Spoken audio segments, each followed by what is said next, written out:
Yo, what's going on, everybody? Welcome to the Daily Fitness live stream. Thank y'all for tuning in today. And as always, we're going to hit you with the peace sign and see if it do what it do. Yes, sir, it did its thing. And today I have another stream for you today. And this one's going to go speaking on another semen retention, but it's called Sacred Sexuality.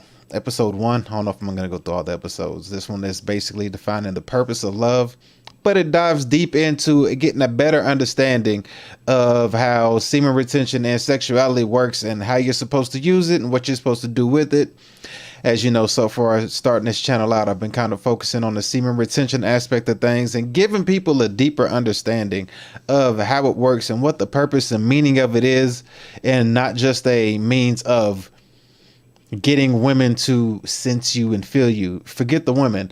There's a deeper meaning to it that people need to understand and get a better comprehension of. And that's what I kind of tackle. Well, not kind of. That's what I tackle. That's what I go towards. And that's what I gear towards, to get you a better understanding how this works, what you need to be doing if you choose to take this path, and get your mind right, get your focus right, and get on the grind and get on your glizzy and do what you're supposed to be doing out here. Because at least in today's society, hedonistic as ever, as you can tell. Today I even seen an ad on, what is it? I seen an ad on YouTube today. I think it was YouTube. I'm pretty sure it was. And basically, it was an ad about a booty call, like straight up, like ad about a booty call, but it was pushing the fragrance that the woman wore in the shower before old dude came over to clap them cheeks. That's what it was. So to get people to understand and to understand the pitfalls of a lot of people are going to fall into because of the hedonism in a society, they don't understand what it is that they're doing. This should give you insight as to the way you can combat the unknown spiritual forces that are at work, because we are in a spiritual battle, whether you believe it or not, Ninja. And that's just how it goes. And if you don't want to believe it, that's okay. You don't have to believe in it, but you're going to fall victim to it. End of story. However, let's get straight to the point. Let's get into the show. This one, this video, it's kind of a lengthy video. I don't know if I'm finished the whole thing or not, but I'm gonna go stop, talk, commentary in between time. This one is by a channel called Galorian. Go check them out if you're interested in this kind of content and this kind of stuff. It's really interesting on what they have and how they put everything together. It's going to get pretty religious on a lot of you people who feel a certain type of way, who usually likes to kill the messenger and ignore the message. But, that's your problem, not mine. You should adhere to the message and not worry about who the message is coming from, because the truth can usually come from anybody, from a child to a demon to a heavenly person to an old person to a athlete to a politician, which is rare, to anything, anybody. As long as you can discern the truth, it don't really matters where it came from. The truth is the truth. So without further ado, we are going to get into this video and get straight to it, because I got stuff I need to be doing today. But I had to get this live stream off because I actually planned on doing this live stream for a minute now, but time has been passing and I got to get this done. I shouldn't be spacing my live stream so far in between like that. I need to get these more done on a regular basis, daily to daily basis. So without further ado, like I just said, oh, do me a favor, hit the like button in the comment section, and yeah, hit the like button if you don't mind. Push that like button for me. Does it do it for one thumb? There we go. Hit the like button. That's the thumb that you need to be hitting. You see that little bubble over there? Go ahead and hit that like button. Get this message out to more people who may need to understand. If they have any issues going on in life and don't know where to start, fitness is always a good route. That's where you get started first, is on the fitness route. Because if you control what you put inside your mouth, you can control a lot more things, because it takes a lot of discipline to wake up every day and do the same monotonous things and understand what delayed gratification and how it works. So let's get straight to this video. Let me go ahead and get this thing started. And headphone gang, if I blow your ears out of your socket, please forgive me. Let's get this going.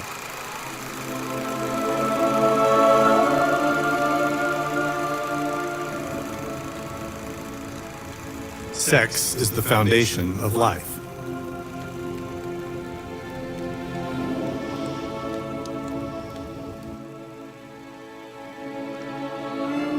Only sex can create a human being.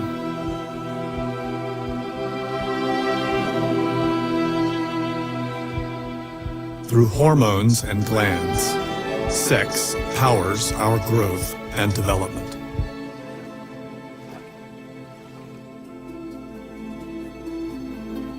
The sexual drive is the most powerful influence in our life. Hold on one second. That might not be sounding right coming through y'all's sound system, so let me adjust that really quick. Give me a second. My apologies. Ooh, I done messed up on that. Let me fix this for you ninjas real quick. Let's see. Bam, bam. I think that should be it. That should be what make it sound good. Okay, let's try this again. Let me know if it sounds good. There we go. That's better. Sexual. Oh, here we go. Good Lord, I did all that talking the entire time and nothing came out. All right, well, I'm not going to go back and redo it. Just know that if you rewatch this stream, fast forward all the way up to the 6-minute mark, and we'll get started right now. Let's go. Power creates everything about us, not only physically, but psychologically and spiritually. The nature of the sexual power is to create, but what it creates depends upon how we use it. A holy person is the outcome of their use of sexual power. A degenerated person is the result of their use of sexual power. Our sexual power can enlighten and awaken, or it can corrupt and destroy. How we use our sexual power today determines who we are and who we are becoming. This is why so many myths and religions hide a secret about sex. It is time for humanity to know it.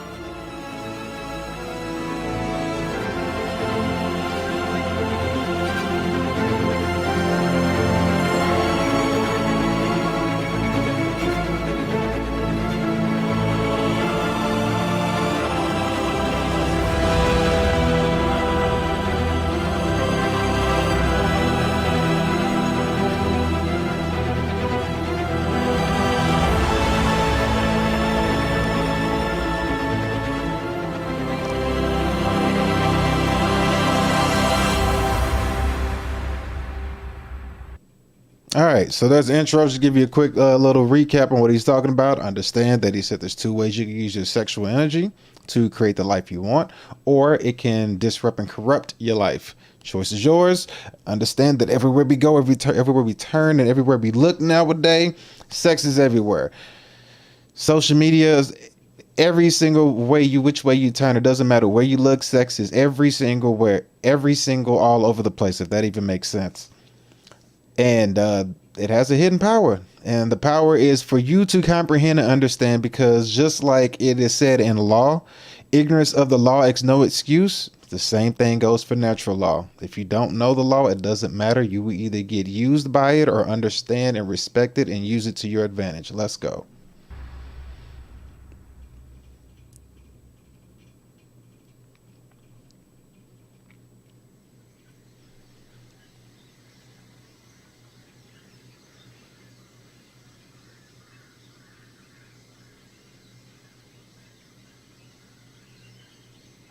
That's nice.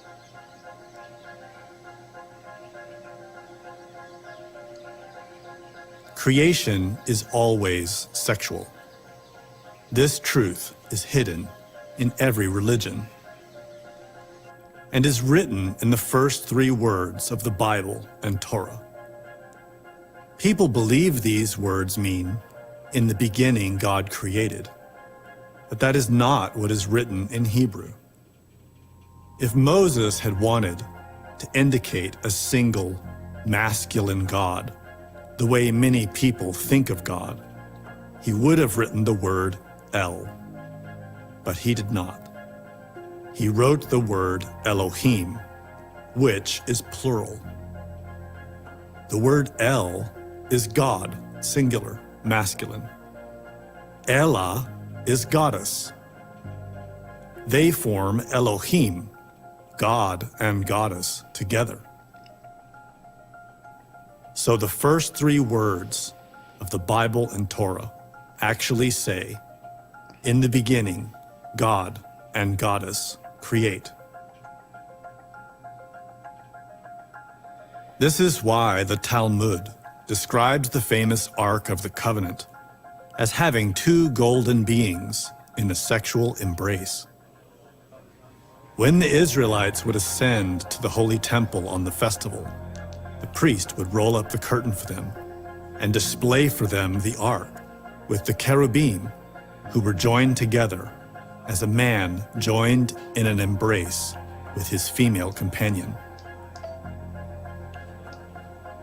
The famous Ark was kept hidden because it displayed the same imagery as the gods and goddesses of other great religions, male and female, united to create. This is the secret that was hidden in the heart of all great religions and myths, a secret knowledge of terrific power, preserved only for those who proved they would use it wisely.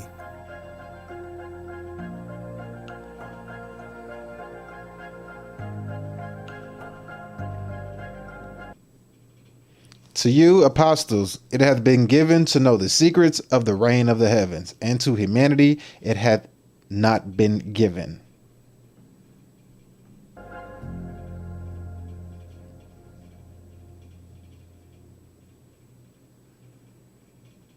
It is the secret of how to be born in a superior kingdom.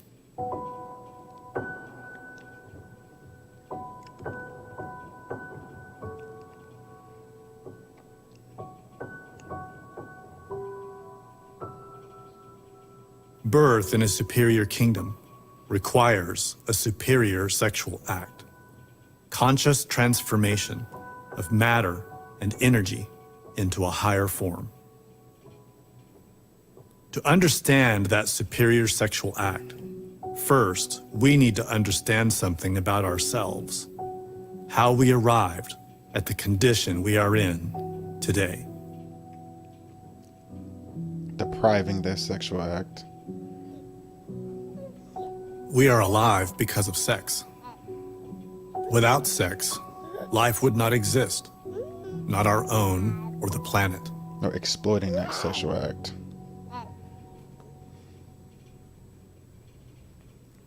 In our case, our parents had sex, and our consciousness entered into energy and matter. Then things began to change. Science calls this change evolution, a gradual process in which something changes into a different and usually more complex or better form. Our physical body started as a sperm and an egg. When they joined, they began to produce something new, something different. And that is a type of evolution, a simple thing becoming something more complex. There is no doubt that evolution is a law of nature. Yet everything in mechanical nature is bound by a simple cycle.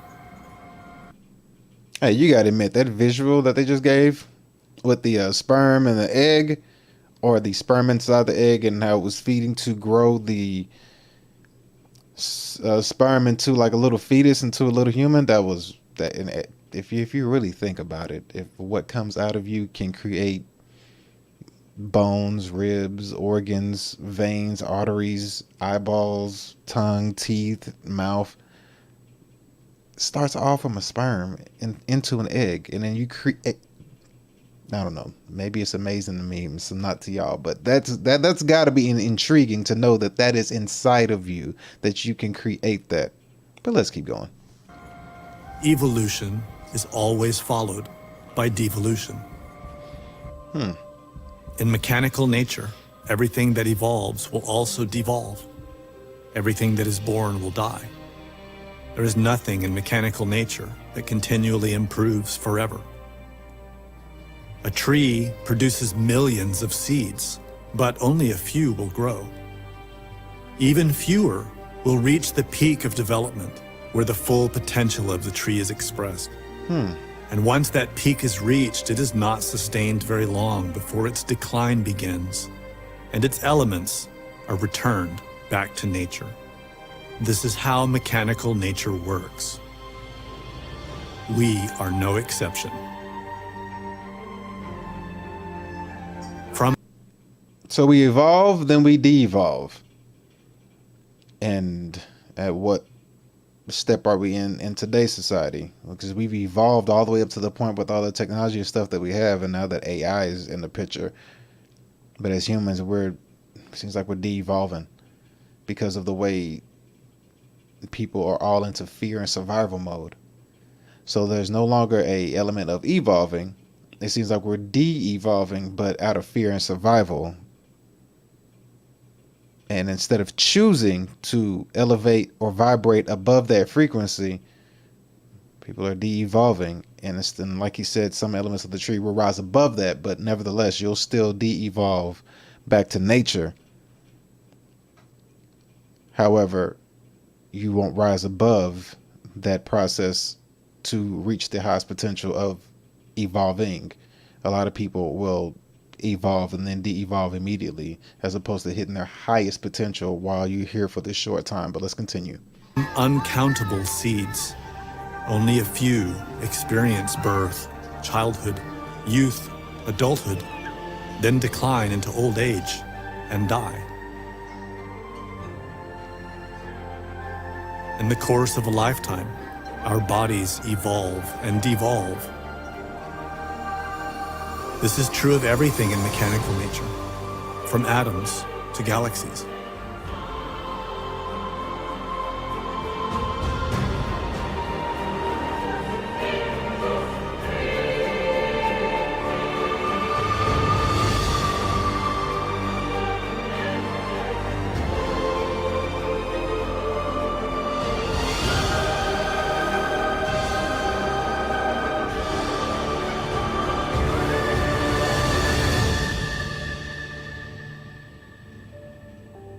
Evolution is characterized by improvement, the increase of beauty, harmony, freedom. Evolution makes things better. Devolution is characterized by decline, degeneration, disunity, confusion, conflict. Devolution. Did you hear that? De-evolution, degeneration, confusion, conflict. That is literally where we're at today. De-evolution, de-evolving. I must say, shout out to CGA for your book. Let's continue. Breaks things down and always leads to death. Evolution and devolution are two sides of the same wheel. They cannot be separated from one another. What goes up must come down. The cycles of evolution and devolution are easy to observe. Everywhere we look, we see matter and energy evolving and devolving. What we do not see is why. Truly, that is the most profound question. Why are we alive?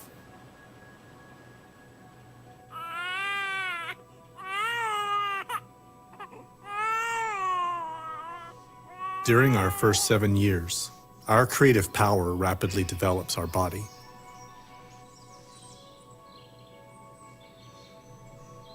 We are impelled by the need to understand how to use our physical body.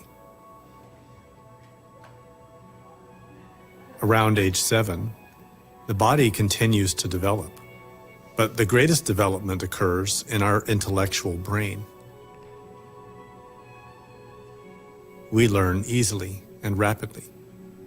Our urge is to understand intellectually, conceptually, and the question begins to emerge. Who am I? And what is my purpose? Around age 14, our vitality changes focus to our emotional center and our sexual power.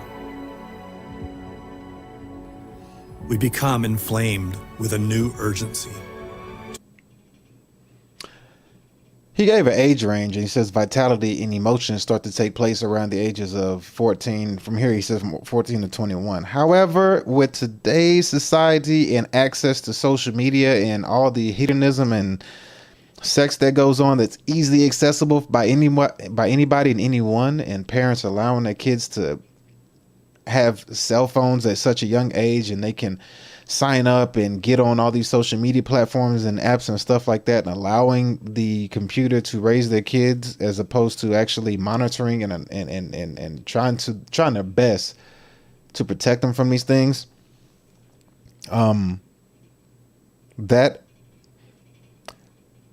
That age range he's talking about, from 14 to 21, and he said it started from 7 to 14, then from 14 to 21.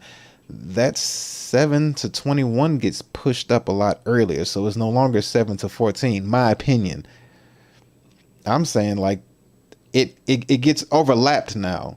You know what I mean? It goes, instead of it going from 7 to 14, the 14 to 21 changes to like 10 and 21, 8 and 21, you know, depending on the access to what the child has as far as social media goes, because they're not holding back with the social media. You can find anything sexualized anywhere, anyhow, and you can't even avoid it a lot of the times because it's in ads and everything.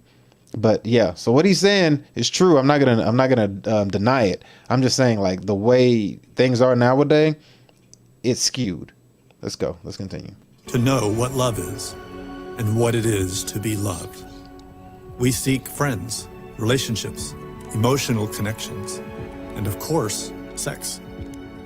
We sense that in emotional connections and sex, we will find fulfillment, purpose, and our identity. Throughout these phases of our growth and development, we also create a personality, the interface between our inner and outer worlds. A personality is the image we project of our identity through the way we talk, dress, and behave. We create the personality by imitating others, and we modify it from situation to situation in order to be accepted, to fit in, to survive.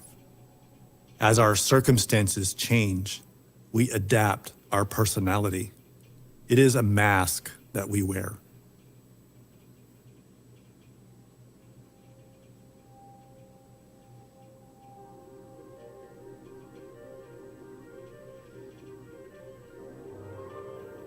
By the age of 21 or so, our body, intellect, heart, and personality are developed, and a new, much longer phase.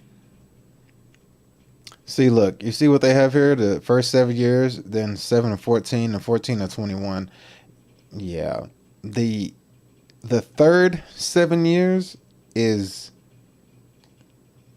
it's in the second 7 years for sure, with the way the world is running now, and especially with girls. It's in the second 7 years. There's no way around it. I mean, you can say what you want, but if you look at what's going on, these things are skewed and overlap. But I'm not gonna take away from the validity of what this is talking about. But let's keep going. And personality are developed, and a new, much longer phase begins, in which we truly must define ourselves. The urgency we feel becomes most acute, even painful. 21 to 42. Who am I? What is my purpose? What do I do with my life? Unfortunately, society does not help us answer these fundamental questions. No, it doesn't. We may be told what we should be, and we may be given examples to imitate, but it is very rare for someone to discover who they truly are. Most people are compelled by instinct to procreate, to reproduce the species, and find themselves in lives that are going nowhere.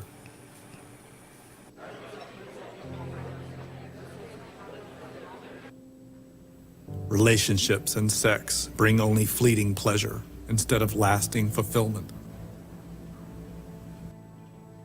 They drift through their lives, decade after decade, repeating the same mistakes and problems, chasing after desires that are never satisfied, and ultimately die, without ever having discovered their purpose in life. And that is because everyone is looking in the wrong places. Looking outside, it should be internal, not external. From birth to adulthood, cause and effect develop our body, heart, intellect, and personality.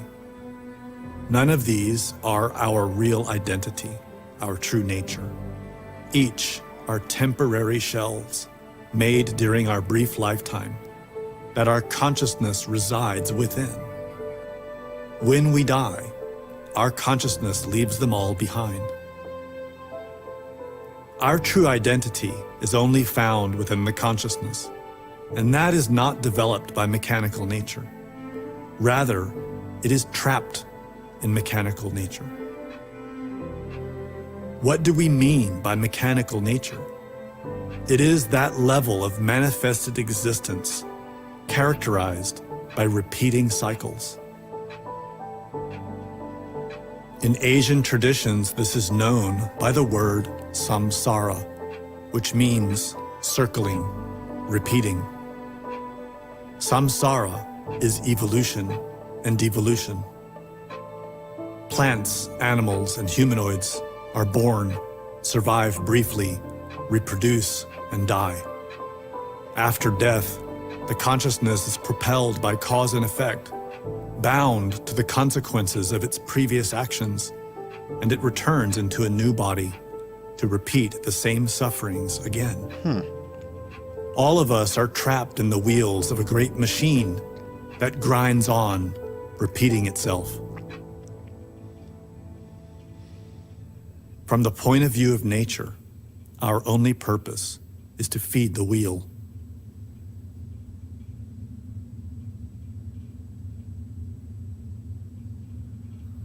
Observed from such a distant perspective, our individual lives and needs seem very insignificant. To be born, to grow, to work hard in order to live, to reproduce oneself like an animal, and then Now, why did they make the childbearing and child raising look stressful? I mean, don't get me wrong, it can be stressful, but like, why they make it look like that?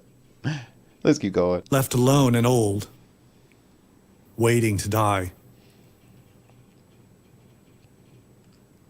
To repeat the same patterns day in and day out. But what he just described is like the path that it seems like the world is taking on right now, you know, except with the children and having a stressful time, or without the children and having the outcome that he just delivered. So it's really interesting. I like this. Let's keep going. The same circles repeated by our parents and grandparents. And to propel our children into the same repeating patterns is all just a chain of suffering without real purpose. If that is all life is, it is not worth living. Like a cycle of financial gain at the top. Fortunately, there is a purpose to life.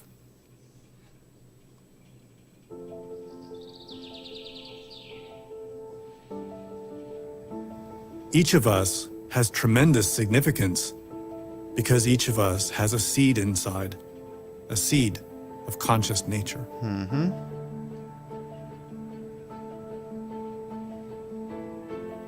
What is conscious nature? It is that level of nature that is not bound by the cycles of evolution and devolution. Within us, it is conscious will. The purpose of human life is to develop it.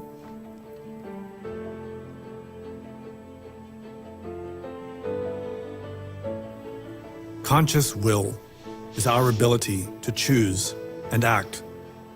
It is the very essence of individuality. Just remember that nobody can interfere with your will. You got the will to do whatever you want. So with that being said, the choices that you make, as you should know, defines your outcome and your destiny. Nobody can hinder your will, whether you choose to use it for good reasons or hellacious reasons. The choice is up to you. So at the end of the day, you basically produce your own hell or heaven. Let's keep going. When our conscious will is fully developed and united with divine will, the result is a human being with terrific power, power over nature, and especially power over oneself. I don't know about power over nature, but then again, that could be a level I have that, I haven't reached yet. So therefore it doesn't mean it can't be true. But yeah, interesting.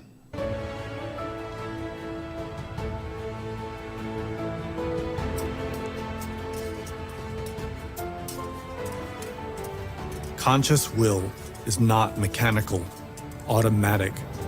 It does not follow animal instincts or the impulses of mechanical nature or imitate what others are doing. It does not reason intellectually or act solely on emotion.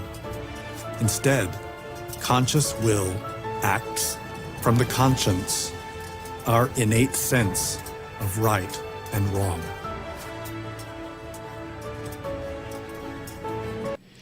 I would rather die than do something which I know to be a sin or to be against God's will. Joan of Arc. Nice quote.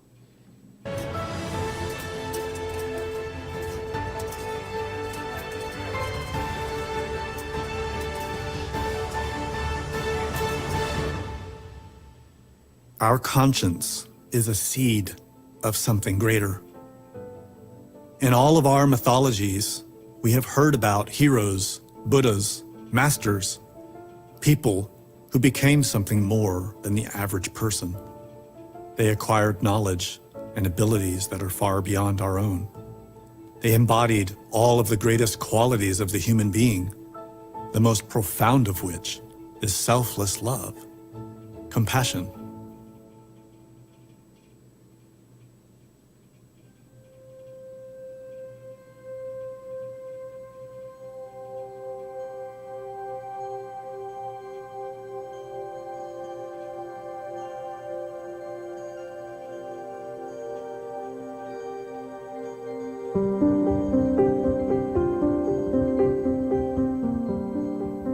Such people are not created by mechanical nature, accident, genetics, or by the whim of some god.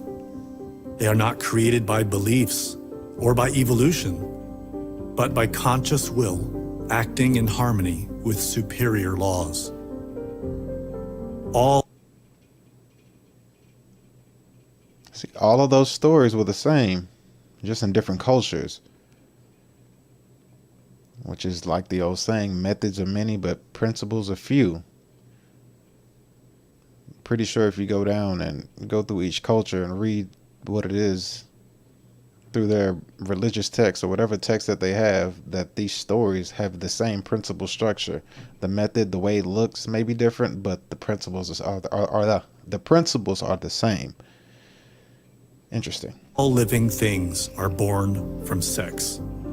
Yet each living thing has its own form of sexual reproduction. Divine beings are born of a divine sexual reproduction, a form of conscious will, purity, and love.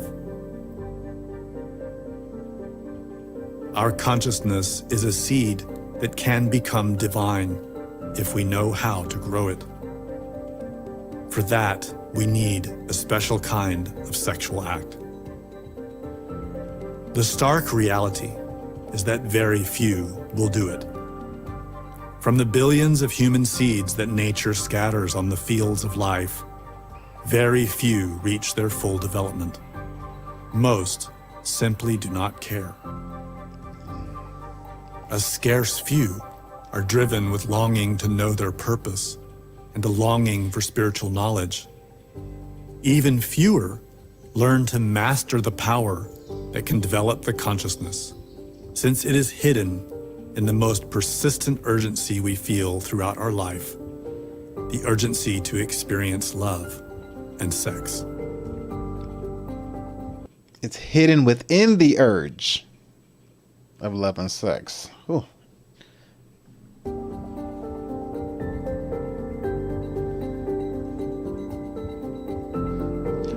One among thousands strive for perfection.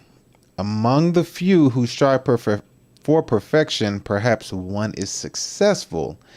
And among the perfect ones, a rare one knows me perfectly. Hindu Krishna, I don't want to butcher that, Bhagavad Gita. Forgive me for butchering it.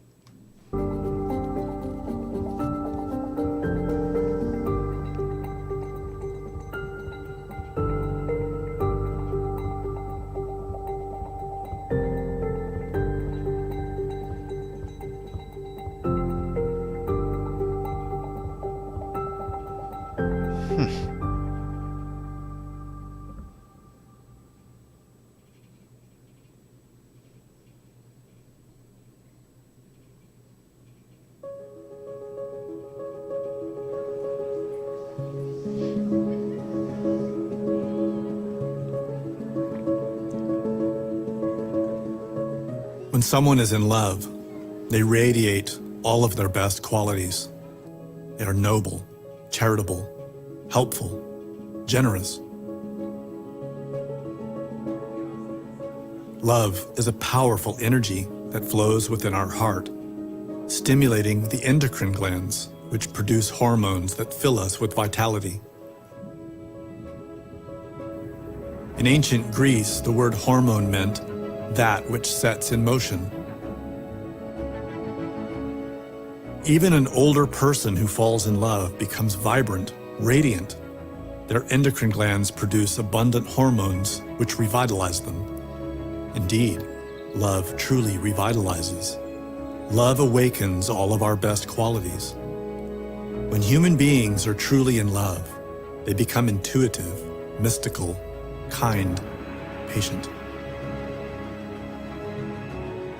Poets and singers have always dreamed of love, but few have known that love is a cosmic force that surges in the depths of every atom, in every creature that lives, and even in the center of every galaxy. All of life is propelled by love. It is an extraordinary force of nature that, properly used, can perform miracles and wonders, like those of Jesus, whose first miracle was at a wedding. The force of love enraptures the core of our being. It sweeps our entire mind into a new way of seeing and experiencing life.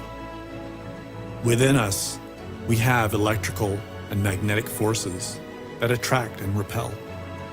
Between lovers, that magnetic force is very powerful, and its action has a far-reaching effect.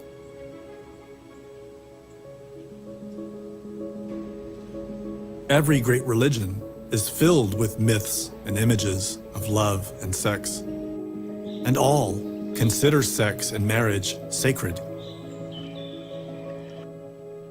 Yet none have explained why.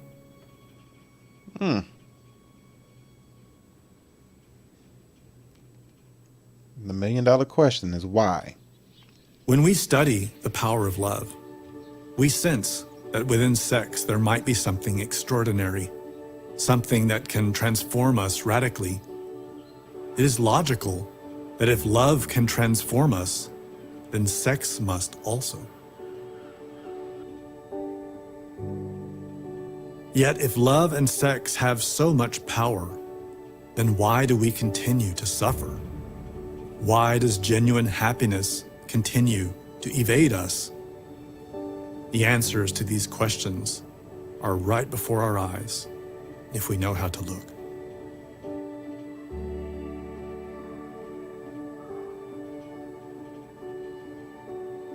The basis of the Western religions is a story of love and sex. It is the story of Adam and Eve in the garden called Eden, where they were innocent and happy and knew divinity face to face. The characters and places of the scriptures have many levels of meaning. Eden, for instance, can refer to a place, but more importantly, it refers to a state of being. The Hebrew word Eden literally means bliss, happiness. It describes our fundamental nature. The garden Innocent, of bliss and happy, happiness. content, and able to perceive divinity consciously, effortlessly, just as you are using your eyes and ears right now.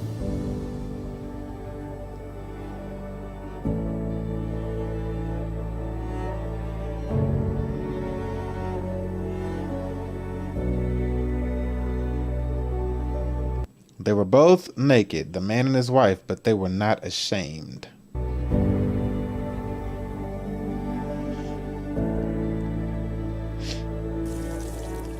The nakedness of Adam and Eve symbolized their innocence, their purity.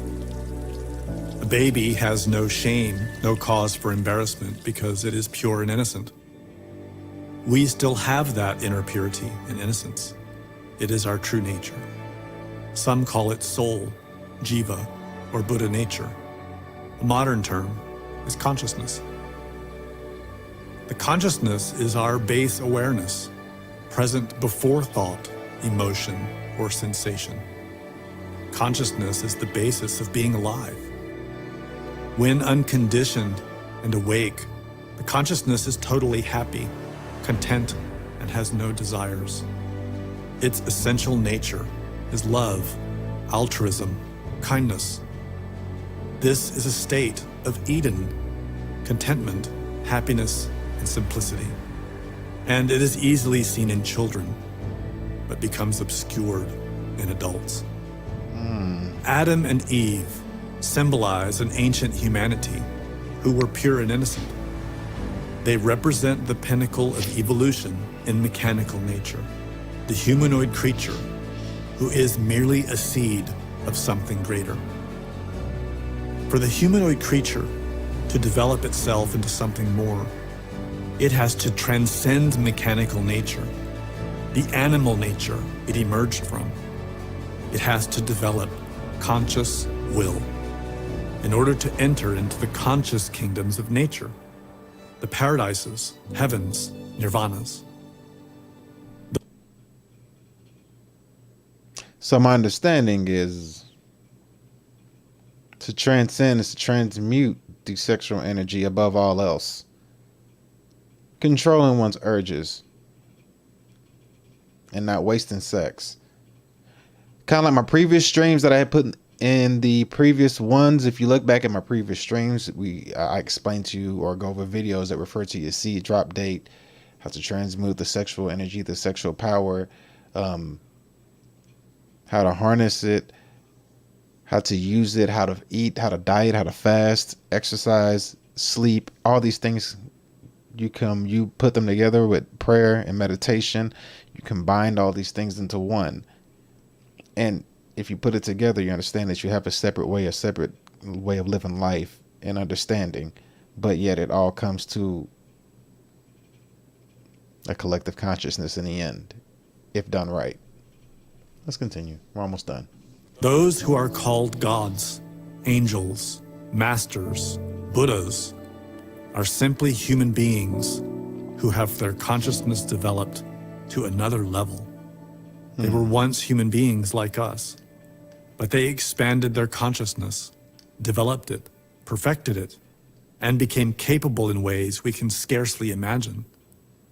We have the potential to become like them, but that does not happen because of beliefs.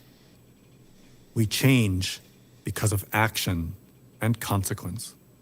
That is true. Our ancestors, characterized in the story about Eden, were being prepared to transcend mechanical nature and enter a higher level, but they failed.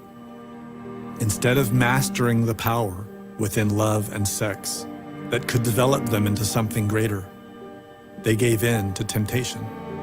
They indulged in pleasure and discovered suffering. Paradise, Eden, happiness was lost. So the metaphor of Eve eating the apple and then convincing Adam to eat the apple could, I'm assuming what he's saying, there's a metaphor for them having sex or enjoying the pleasures of what they were not to indulge in. Just a thought. Just a thought. Of the tree of knowledge of purity and impurity, thou shalt not eat of it. For in the day that thou eatest, therefore thou shalt surely die.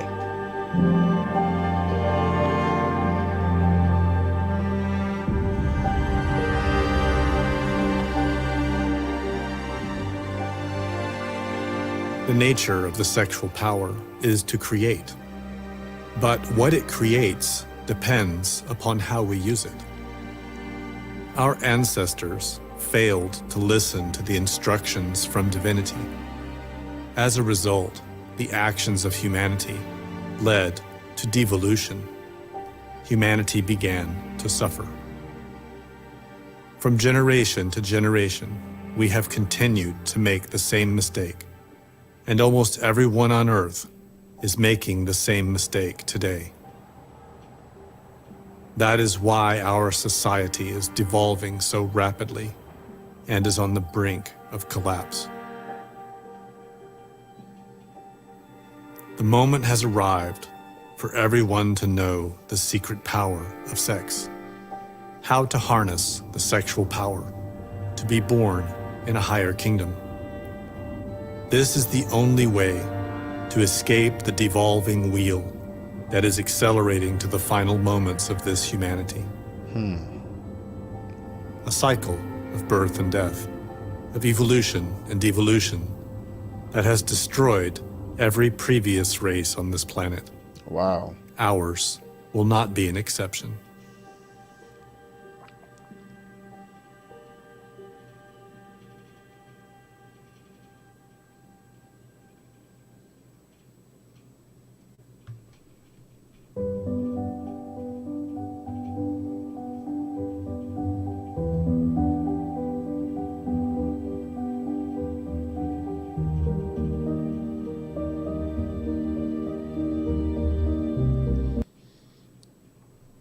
All right, so I'm gonna say that that's the end of it. It shows that we got like less than 2 minutes left, but we'll go ahead and just call that the end of it because it's probably like a minute and a half left. But hopefully that gave you some insight and understanding. It was a very interesting video to understand that the power of sex, in which we use frivolously,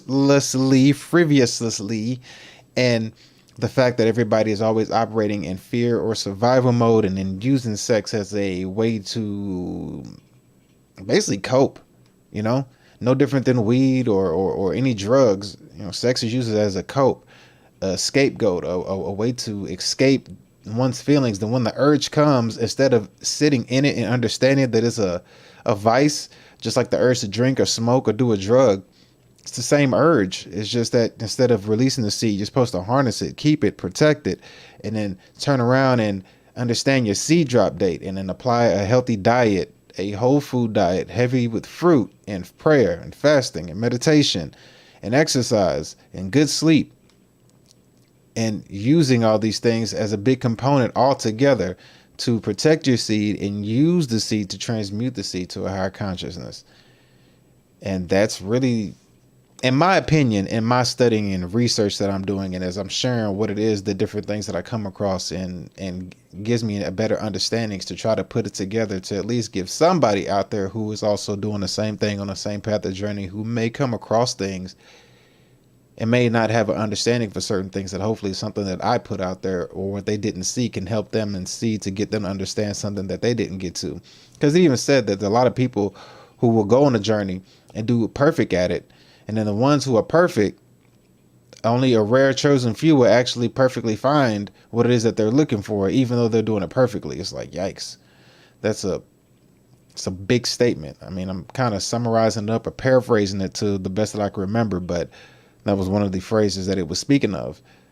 So with that being said, hopefully this helps somebody. Hopefully you guys will hit that like button for me, please, on your way out the door as we're wrapping it up to the end. And if you go down into the description box below. I also put in the description box below that what time I start the video, because I forgot to turn the microphone and a bunch of things on at the beginning, so I didn't start to like the 6-minute mark. But with that being said, man, thank y'all for tuning in. Thank y'all for watching. And be ready on the lookout for the next stream. I'll try to keep these coming daily as much as I possibly can to help people get insight and understanding as they go along this journey, because this journey is more important than ever. Instead of repeating the same cycle and falling victim to the same thing, understanding a truth that nobody is told. And it's only up to you. You don't have to believe it. And a lot of people look for proof in things sometimes. And when things are done in private, like there's something called private and public law, you'll only know the truth about something in the private if you actually go through and do it yourself. Because public knowledge is public knowledge. And in this case, what I'm talking about, private and public meaning government. But if you're operating in the private, you'll only know the outcomes and how things work if you actually do it and see for yourself. And that's what this is. It's an individual journey. Only you will know the truth if it works or not. Can't nobody tell you. Can't nobody convince you. You would have to convince yourself and actually put in the work and see and believe and see in due time that if what it is being said or taught to you is actually true or false. Thank y'all for that one. This is today's show. Again, hit that like button to get that message out there to a lot of other people who may need to hear this. So thank y'all for tuning into D. Elliott Fitness live stream. And until next time, we out of here. Peace.